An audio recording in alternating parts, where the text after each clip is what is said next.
Hello everyone, and today we're continuing with Scottmacks Forgotten Weapons, and this time we're doing in part 2 the Lee Enfield number 2 Mark 1 pistol.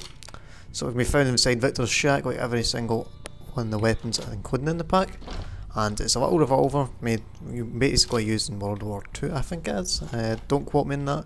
I'm not 100% sure. I think it was developed after World War I. So immediately the model looks absolutely tremendous, as you can see if my camera would stay still. Texture is absolutely fantastic, basically on par with anything you'd create now. You can kind of see the wear and tear here, basically near the cylinder. Absolutely amazing. The pistol grip as well looks absolutely amazing as well. Iron sight's glorious, you can see the bullets inside. Now let's see if there's a custom sound. Indeed there is, and it sounds amazing. The reload is kind of strange. I think it uses the sawed-off shotgun reload animation. Quite a good kick off it, kind of like the 44 Magnum. Let's see again. The bullets actually don't come out of the gun, which is strange. I don't know why that is. Let's see it again. The bullets don't come out the cylinder, which is unfortunate. It kind of puts you off the gun a bit, so that's a big issue. I don't expect him to fix it, I really don't, since he says he's not putting them into leveled lists because he's put so much work into it that he can't be bored.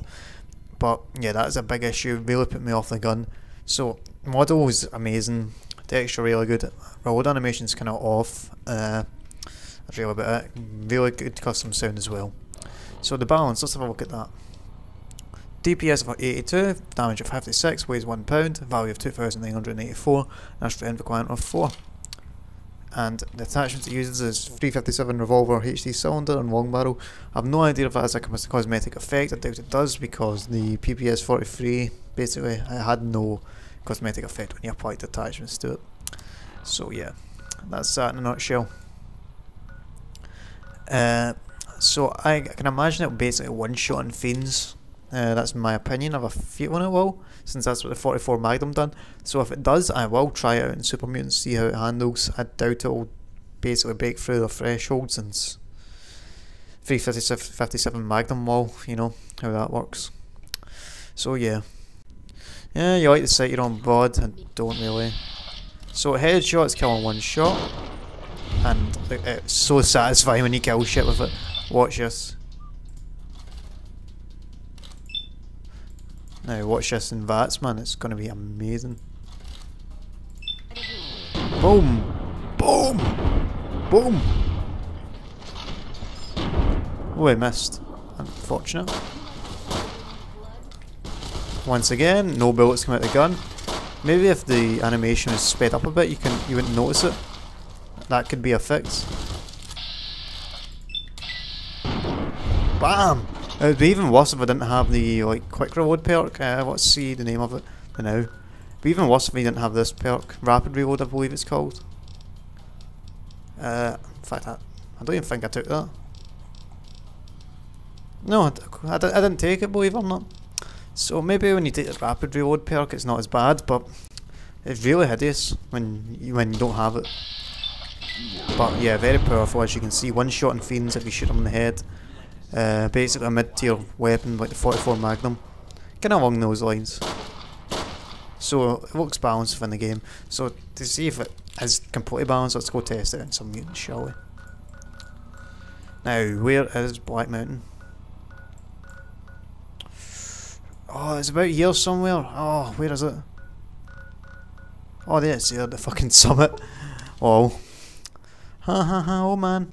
Right, so I doubt it'll do anything, but let's give it a go anyway. If it doesn't, I haven't even got any armor piercing rounds, which is unfortunate.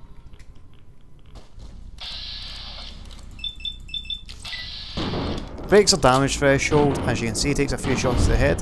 Basically a perfect weapon if you're dealing with this kind of tier of enemies.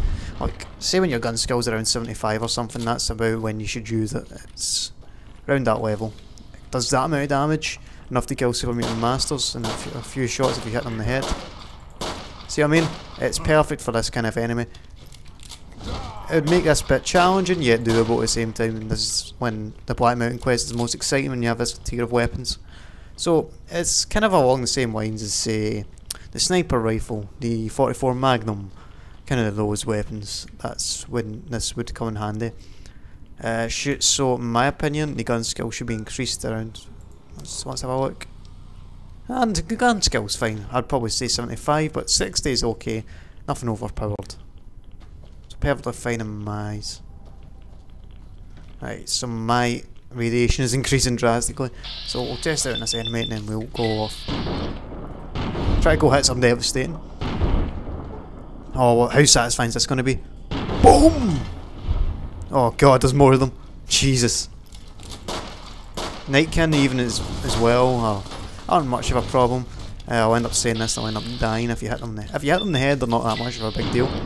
Especially if your crits are landing. There we go, one dead. And don't get trapped in a corner.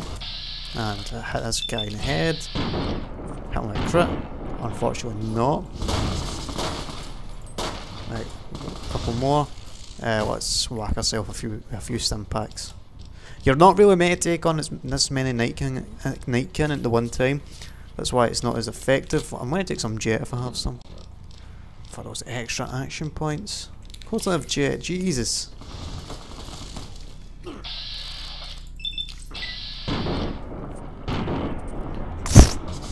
Melt like a bitch. There you go. As you can see on Nightkin and super mutants, it's still very useful. So the only enemies you're really going to be fearing are upper tier enemies. Like Night Stalkers could be a pain in the arse if you aren't killing them quick enough. And Cazadors, you couldn't deal with Cazadors with this, considering it's very slow rate of fire. Watch this. That is a max rate of fire right there.